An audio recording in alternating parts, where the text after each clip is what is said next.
This week at Warner Brothers Movie World, a teaser drops for the arrival of the upcoming Scooby-Doo Spooky Coaster refurbishment. Hello everyone, welcome back to the YumYum Report, bringing you bite-sized updates from Australian theme parks, as well as occasional updates from theme parks around the world. Before we start, I'd like to give a quick thanks to Team YumYum for supporting my content. Thank you so much.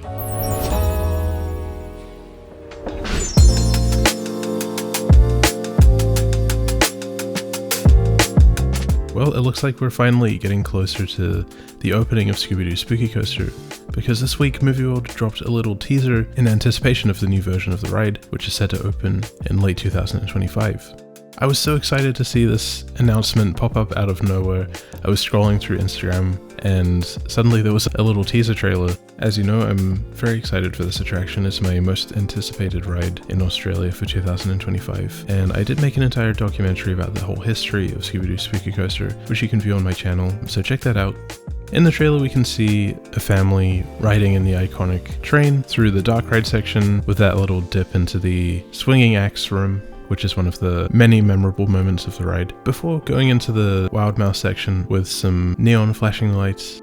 And it looks like we've got a name for this new version, which is Scooby-Doo Spooky Coaster, the original name. It's sort of a return back to its classical roots, and from what I can gather, it seems like the new version is going to be more in line with the original version, especially considering that they're painting the facade of the ride to tie in with that more cartoony sort of look, and also how the facade originally looked. So no more next generation, and no new name either. Also, the logo that pops up during the teaser trailer looks very similar to the original logo, although the font is slightly different. Theme Park Ogre pointed out that the font is more in line with the cartoon font compared to the other versions, which was similar to the live action film font. I wonder what it all means. Does this mean that the ride is going to be themed more to the cartoon version of Scooby-Doo rather than the live action films? I think that would be interesting. The live action films are relatively old at this stage. They came out in the mid 2000s. Although I do love the films, I'm not sure I would call them timeless as such. They're definitely very much a remnant of the 2000s. I'm curious what a version of Scooby-Doo Spooky Coaster would look like, more tied into that timeless Scooby-Doo vibe like the cartoons. This video is sponsored by Dehancer, a film emulation plugin I've been using a lot lately. Dehancer allows you to give your photos and videos film-like qualities such as bloom, halation, film grain, and much more. It's the perfect tool for any creator looking to take their photos or videos to the next level. They've got lots of options available, from photo plugins for Photoshop and Lightroom to video plugins for DaVinci Resolve, Final Cut, Premiere Pro, and After Effects. They also have a mobile app and a web-based editor too. If you're interested, check out www.dehancer.com and use promo code YumYum at checkout for 10% off your next purchase. A big thank you to the awesome people at Dehancer, and back to the video.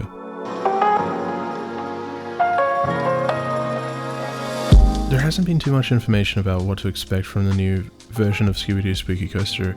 They did do a little blog post last September, which is coming up to a year now. They kind of explored some of what we can expect from the new version, but they didn't really go too far in depth with what the theming or the story will be, or sort of any thematic elements that would be changing.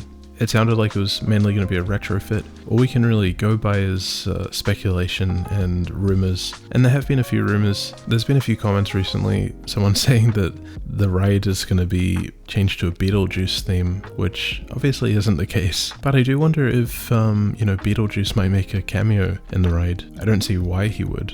It would be a bit random. He doesn't have anything to do with Scooby-Doo, although he also appeared in the original Gremlins attraction, which was the ride that existed before Scooby-Doo Spooky Coaster, so that didn't really make sense either. Yeah, I don't know where that rumor started from, so I guess we'll wait and see. There was also a post on the parks forum. Someone said they were listening to a local radio show where the discussion of Scooby-Doo Spooky Coaster came up, and they mentioned that there was supposed to be a big surprise inside the attraction that no one is expecting, and I wonder what that could be. I can't even really begin to speculate because we can't see inside the attraction. It was just a short teaser, and there's not too much to kind of go by other than the fact that they've sort of changed the name back to Scooby-Doo Spooky Coaster. Also, the logo is very much in line with the original version, so to me that definitely seems like they're kind of trying to capture the classic vibe, and I'm really excited to see how it turns out. I'm curious if there'll be any new additions, and I'm also curious if the screens and projections and things will still be there, or if they'll replace those with some practical theming and props and animatronics. I'm not entirely against screens. I think that they can be done very well. I think a lot of it has to do with how it serves the story of the ride. The big mistake with Next Generation was the screens didn't really enhance the story at all. They could have worked well if they included Scooby-Doo or some kind of story element. I also think they would have worked much better if they were integrated into the theming of the ride. For example, if the screens were behind window frames or something, it might blend in and make more sense.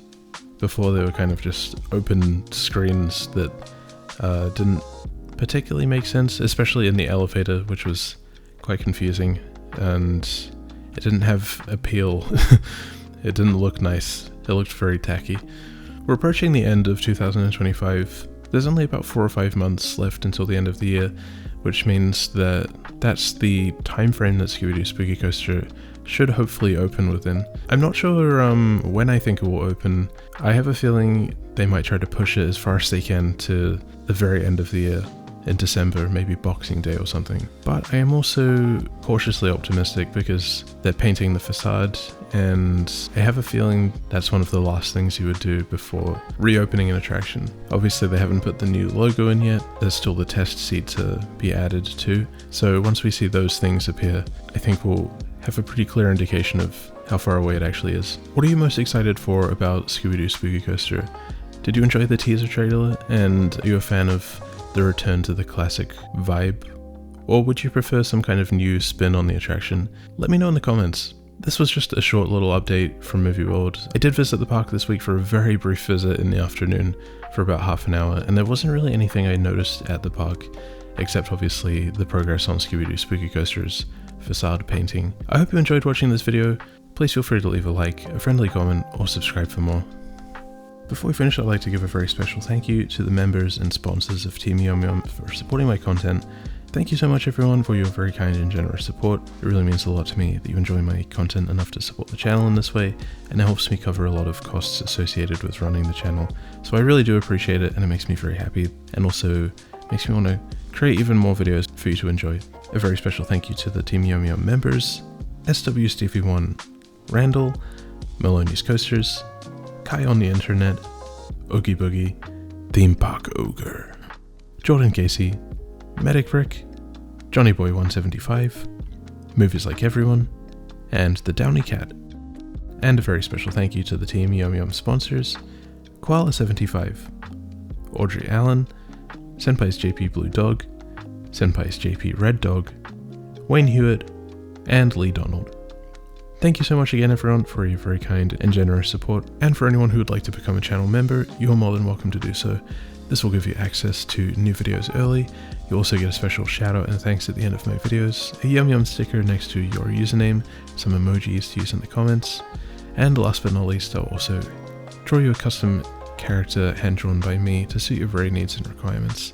And as an additional way to support the channel, I also have the Team YumYum sponsorship available, which will give you access to all the perks included with the original membership, but as an additional perk I will also animate your custom character doing a dance, which will appear on screen, and it'll be super fun, super cool, and super cute. But if you're not in a position to support the channel in this way, you can also leave a like, a friendly comment, or subscribe for more. Thank you so much again for watching, and I'll see you next time. Bye bye.